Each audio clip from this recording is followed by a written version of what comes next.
In the name of Allah, the most gracious, the most merciful, peace be upon you, viewers. You are watching the YouTube channel. I am Imran Khan. Viewers, before I move on to the major news stories from Pakistan, there is a very important and amazing piece of news that I want to share with you. This is a short story and it is absolutely true. And when this incident happened, the news spread all over the world. It is a very beautiful incident. It is a truly faith-inspiring event. I present to you the story of a man named Amir.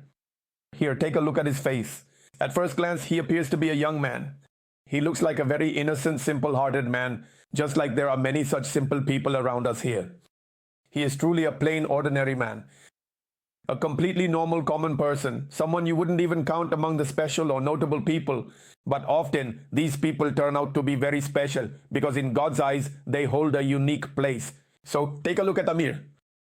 He is from Libya and he had decided to go on Hajj. Every Muslim wishes to go on Hajj at least once in their lifetime and fulfill this obligation. So in this way, Amir also made the intention to go on Hajj and prepared all his documents for the pilgrimage. He also paid all the required fees. He completed the booking as well and set off for Hajj with his entire group. But when Amir reached the airport, a problem arose in the system because of his name. Now, let me tell you his name. How did the problem occur and what was the reason behind it? There aren't many details available about this yet, but it is confirmed that the problem that arose in the system was because of this person's name. Because the last part of his name is Al-Gaddafi and he is from Libya. Now you already know about the Gaddafi issue in Libya. For a very long time, Muammar Gaddafi was the dictator ruling over Libya. He has ruled there for a very long time and since then Libya has not been able to recover. Then there will be a problem in the system there, due to which Amir al-Mahdi Mansour al-Gaddafi is his full name. Amir al-Mahdi Mansour al-Gaddafi. This is Amir Sahab. Because of his name, actually, a technical glitch came in the system and he stopped because of the security region. Now he was stopped. The date was running out and then it was decided that the ship would be sent without them. He was informed, sir, this is due to a technical reason. You cannot go right now. So in response, Amir said something there that people later recounted. He said, I will not go back. I will go for Hajj from here. He said this and sat down right there. He said, I will not leave from here. If I leave from here, it will only be to go for Hajj. He's a simple man, you see. He stood his ground. Who knows with what intention he said this? But his Lord heard him. And after that, the plane that had already taken off developed a strange malfunction. That ship came back. The plane landed after returning, but the passengers were not allowed to disembark, nor were new people allowed to board. The maintenance, minor repair work that was done, what was checked, and then the ship was flown again. The plane took off again. The pilot flew the plane once more. After a while, the ship turned back. Again, there was a technical fault inside the ship and some funny malfunction. The plane returned and landed at the airport again. Now, when the plane landed at the airport in Libya again, word had spread among the passengers that they had left a traveler behind, and he was still sitting there on the plane. He was sitting at the airport and wanted to fly. At this point, the pilot made a remark which the passengers also mentioned. He said, I swear I will fly again unless Amir is with us on this plane, that I will not fly again. Not until Amir is with us on this plane. This is what the pilot said, after which a wave of happiness swept through the plane. People became happy that a passenger whom we had left behind became the reason for this. The ship returned. We will take him with us. Now, when the plane comes back and stops, then the video starts. One that is circulating all over the world. That innocent-looking man, he has a small bundle in his hand. In one hand, he has his passport and his documents. In one hand, he has his bundle. Apparently, he has kept his ihram inside that bundle. This flight will probably go to Madinah Munawwara. From there, he will put on his ihram and then depart for Makkah. Or it's possible that some people, as soon as they find out on the plane that the miqat for Hajj has begun, when there's an announcement on the plane, then people change into their ihram right there on the plane. So in one of his hands, he has the bundle containing his ihram. He has a smile on his face, his passport in his hand, and he's hurrying towards the plane. See how my Lord calls people? Whoever my Lord wishes to take, he takes them in such a way, and for those whose longing he wants to increase, he keeps them away and lets them yearn. He can also hold someone back and prevent them from going. When my beloved Prophet, peace and blessings be upon him, and the Muslims were granted victory by Allah during the Battle of the Trench, Ghazwa-e-Khandaq, Allah, the Lord of Majesty, showed the Prophet, peace and blessings be upon him, in a dream that he and his companions were performing tawaf. The Prophet, peace and blessings be upon him, missed the Kaaba in Mecca very much, so he told his companions to prepare themselves. According to some narrations, about 1,400, and according to others, 1,500, but most narrations state that 1,400 Muslims got ready. They each carried a sword with them.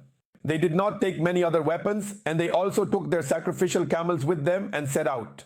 All of them, both the Muhajirun and the Ansar, responded to a single command of the Prophet, peace and blessings be upon him, that we are going with the Prophet, peace and blessings be upon him and his family, to perform tawaf of the Kaaba for Umrah. But when they reached the place of Hudaybiyah, the disbelievers stopped them. There was a lot of argument with the people of Mecca. The situation reached a point where the Treaty of Hudaybiyah had to be made, and the Prophet, peace and blessings be upon him and his family, returned without performing tawaf of the Kaaba.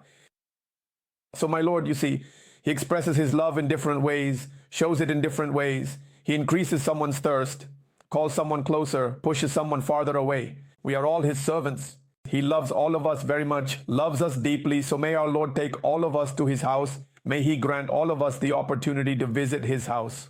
May he bless all of us with the honor of performing Hajj and Umrah. Amen. This was a very beautiful incident, so I thought I should share it with you, along with the matter of the Treaty of Hudaybiyah that I told you about. There was also a very important aspect in that. When Hazrat Usman, may Allah be pleased with him, was sent for negotiations, a rumor spread that Hazrat Usman, may Allah be pleased with him, had been martyred. This led to the pledge of Ridwan, and Allah, the Lord of Majesty, turned that Treaty of Hudaybiyah, which the majority of Muslims thought was a weak decision made by the Prophet Muhammad, peace and blessings be upon him, was made in such a way that Muslims felt they were weak, or that weakness was being shown. But Allah the Exalted declared it a clear and decisive victory. He showed the Muslims the strength and honor he had graciously granted them, and over time it became evident that the Treaty of Hudaybiyah was indeed a truly great and significant victory for the Muslims.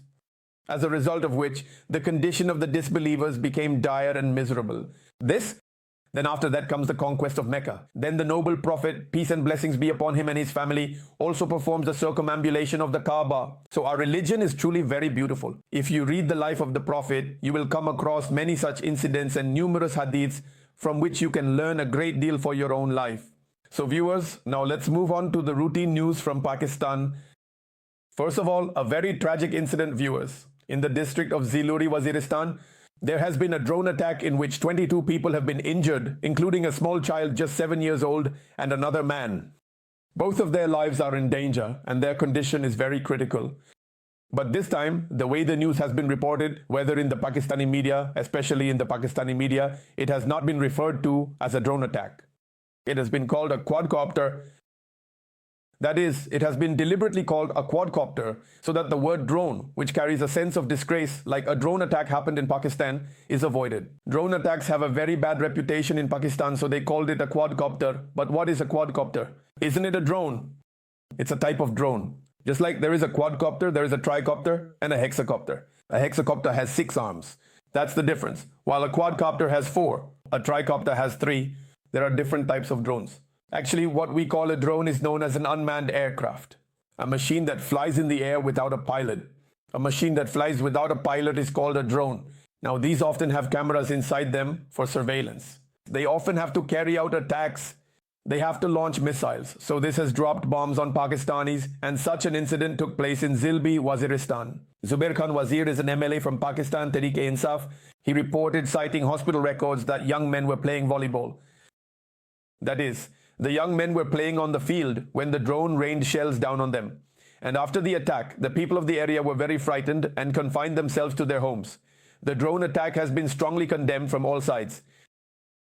Now the issue is, why isn't the federal government giving any statement on this? Such incidents are happening continuously in Pakistan. One drone attack after another is taking place. The incident in Katling is right before you. The incident in North Waziristan is right before you. Now this incident in South Waziristan is also before you, and in all 3 of these incidents, the attacks have targeted civilians. Does someone want to ignite a fire in Pakistan? Does someone want to set things ablaze? Why are drone attacks being carried out on Pakistani soil, and why is permission being given for this? Are these drone attacks being carried out by the Pakistani state? 2 questions arise, don't they? If the Pakistani state is carrying out these drone attacks, then the state should own up to them and explain what it has achieved through them and why. They are conducting these drone attacks. And who will answer for the innocent civilians and children who have been martyred or injured, and for the women who have lost their lives? The first question that arises is this: if these attacks are not being carried out by the Pakistani state, then who is responsible for them? Just as the DGISPR had claimed regarding the attack in North Waziristan, that is, the incident involving the killing was admitted to have been carried out by the Pakistani security forces, but innocent civilians were martyred in it. That matter was simply brushed aside. But in the case of North Waziristan, the DGISPR said that we did not do it. Now there has been yet another attack, and this time it is a drone strike. Weapons are coming in. How is it possible that deep inside Pakistani territory, young men playing volleyball on a field are killed by a drone strike right there on the ground? If Pakistan's enemies are carrying out drone attacks inside Pakistan, then where are Pakistan's forces, whom the people of Pakistan have entrusted with this responsibility, whose job it is to protect us? That means tomorrow a drone could come to Lahore, to Rawalpindi, to Gujranwala. And look, the lives of my brothers in Waziristan are just as precious as the lives of my brothers in Lahore. All our lives are equally valuable. If there is an attack in Waziristan, it is still a part of Pakistan. As much as Lahore has security responsibility, Karachi has security responsibility. The security forces have an equal responsibility to protect the lives of our brothers living in Waziristan as well. So now, when this quadcopter or drone came and attacked there, where is our defense system? Where is our intelligence system, and what action has been taken against those who are operating these drones? Who has gone after them? In what way will this issue of drones be tackled? The state of Pakistan has so far failed to provide any information. This is a regrettable incident. I will also share further details about this with you. Just a day ago, there was also a protest against the drone. Pakistan Tehreek-e-Insaf also held a protest. People were also protesting in Waziristan. Now the people of South Waziristan will definitely protest against this as well. They will come out and they too will demand to know who carried out this attack. Because you see, you can't really tell where it came from. It comes flying in from anywhere, attacks, and then disappears. Ordinary people can't even shoot it down. It's something in the air. People aren't always sitting around ready all the time with guns in their hands, and you can't bring it down with a gun anyway because it's flying at a very high altitude. You can't catch it. It's a drone, and its flight, its speed, no vehicle can even chase after it. So only the state has the kind of arrangements where they can shoot it down using their anti-aircraft systems or whatever air defense systems they have. Anyway, viewers, there's another thing that's been circulating a lot in the Pakistani media right now, and that is the issue of why Alima Khan said that the establishment should sit down and talk with us. In the Pakistani media, this is being portrayed as if Alima Khan or Imran Khan are currently begging for a deal. It's being made to seem as though they are desperately pushing for a deal. The Pakistani media is quoting the entire issue in this way. Like now they've even told the establishment, what's the real story behind this? First, listen to the entire statement. They said that by picking up just one phrase, all these touts, the entire media, start trying to prove that Imran Khan is no different from Nawaz Sharif. The thing is, our entire media, our whole system is basically indebted to Nawaz Sharif and Mr. Zardari because they pay a lot of money. They give a lot of advertisements, they give ads to newspapers, to TV channels, they reward media owners, they reward anchors. So they really shower people with favors. In fact, those in the media who polish their boots the most are even brought into positions of power by them. For example, someone is appointed as an advisor, someone is made chairman of PEMRA, someone else is given a position at Alhambra. Someone is given a post at PTV, so they keep distributing these positions as well. They even bring people into ministries, make them senators too. This is an old tradition of the PMLN and the People's Party. Therefore, the media keeps trying that if they can't bring Imran Khan down, then at least they bring him to the same level as their own leaders. Or if they can't elevate their own leaders to make them true leaders, then at least they try to bring Imran Khan down to their level so that people think, sir, they're all the same. If both of them were making shady deals, then Imran Khan is no different from them. But first, sir, listen to their statements. He said that Alima Khan stated that threats are made saying Imran Khan will be finished off in jail. We are told that your car will be overturned. Remember, Shahbaz Gill's car was overturned once, and even today, Mr. Gill says that his car was deliberately flipped by an expert who touched it from behind as part of a plan. He still maintains this. They say Imran Khan will be finished off inside jail, but we are not afraid. This was said by Alima Khan. She said that the Chief Justice admitted it was a mistake not to include the case in this week's list. Just imagine. Former Prime Minister Imran Khan is not someone whom any judge in Pakistan can forget. Every day, Imran Khan comes to their mind.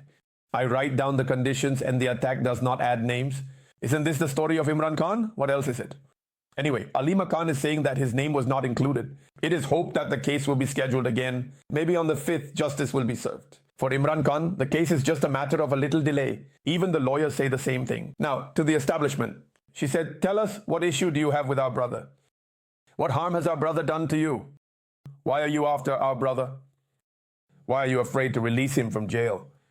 He is not the kind of person who would harm Pakistan. Imran Khan has already said, keep me in jail for my whole life. I will not bow my head before tyranny and oppression. He is not arrogant. He is a humble and spiritual person. If you want to talk, we women will sit with you. But come forward and talk face to face. Don't talk behind our backs. Don't threaten judges and members of parliament.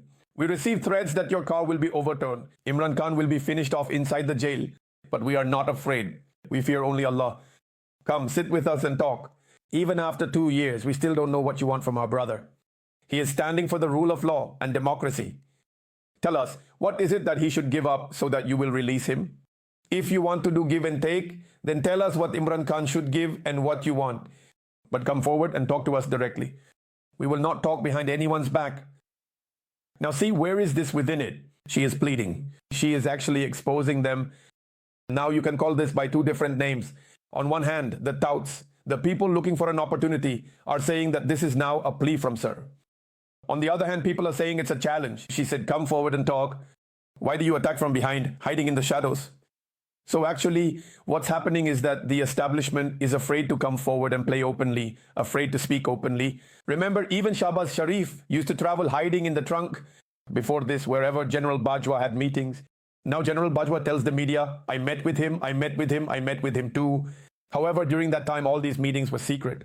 There were no meetings held openly. So the whole world knows that the establishment people do not hold open meetings. And even now, they want to operate from behind the scenes. Alima Khan is actually telling them to come forward and do things openly, asking why they act in hiding and urging them to come out in the open.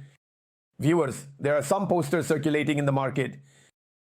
According to these, Pakistan Tehreek-e-Insaf is about to start a movement for equality. And on May 31st, a movement is being launched from Khyber Pakhtunkhwa.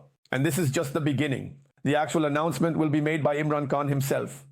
He will do it either through his sisters or through his party. The thing to watch is how much time Imran Khan gives and how long this movement continues. The heat is increasing a lot, and usually movements don't take place in Pakistan during the hot season. But even in this country, Imran Khan has managed to hold excellent rallies in the intense heat. Imran Khan has changed many things in the politics of Pakistan. It is possible that we may witness something new, a new change as well. But for now, a movement has never taken place in Pakistan in such intense heat before. Now perhaps Pakistanis will have to wait for a new movement to begin in August or September, which will reach its peak by September or October. And in the meantime, everyone will also be relying on another thing, that everyone should work together on the Wilson Bill in America. Overseas Pakistanis are about to launch a campaign regarding this as well. I will tell you more about this campaign in the coming days. Viewers, the Noon League has put up a picture of Field Marshal Asad Munir on behalf of their candidate in PP. That is, if you look, the candidate's photo is there. Alongside, there is also a photo of Asad Munir Sahib. And in the same way, there is a photo of another person, Shahbaz Sharif Sahib. That is, instead of Nawaz Sharif, they have started putting up photos of Asad Munir Sahib for their election campaign. Now, what surprises me is that the army has no objection to this at all. On one hand, the army says it has no role in politics, and on the other, a political party is contesting the election. Tomorrow is the assembly election, and in this by-election, the photo of the army chief is being used as part of the campaign. This used to happen during the era of Pervez Musharraf, and Pervez Musharraf himself used to like it. But even back then, there were objections to this. So today it is Asad Munir Sahib's photo that is being used. In my opinion, the army should avoid such things. Let themselves remain non-political, but the touts don't let that happen. Just a few days ago, one tout was saying that there is intense hatred for Imran Khan. The military leadership harbors very strong hatred.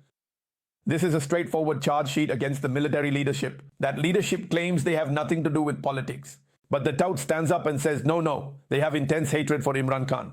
This is exactly what we are telling the whole world, that the Pakistani military establishment has intense hatred and deep fear of Imran Khan. Their problem is that this man has broken our hold. What no one in Pakistan has been able to do to us since the time of Quaid-e-Azam until now. This man has done that to us. He has turned all of Pakistan against us. Everyone has come to know our true nature. Everyone now understands that the real root of Pakistan's problems is the establishment, which has always made the wrong decisions. So this is absolutely true. But when we talk about this, then there are accusations, charges, betrayals, and so on. But when a tout does it, he does it after polishing a few shoes. He does the same thing, just in a different style. There is intense hatred. Imran Khan is not to be allowed to rise. Yes, only the angle is different. The accusation he makes is even more disgusting. And all these things will become a part of history. The interesting thing is that through all of this, Pakistan's establishment is being exposed. Many thanks to such touts who are doing this work, and this work is continuously becoming a part of history. Viewers, Malik Azmat is the one who burned the flag, Pakistan Tehreek-e-Insaf. He gave a statement saying that he deeply regrets it. I shouldn't have done that, and that's a great thing. No worker should ever do such a thing as burning another political party's flag. That is excessive. It's not like they burned their camp as well. They burned the flag, they burned the pictures.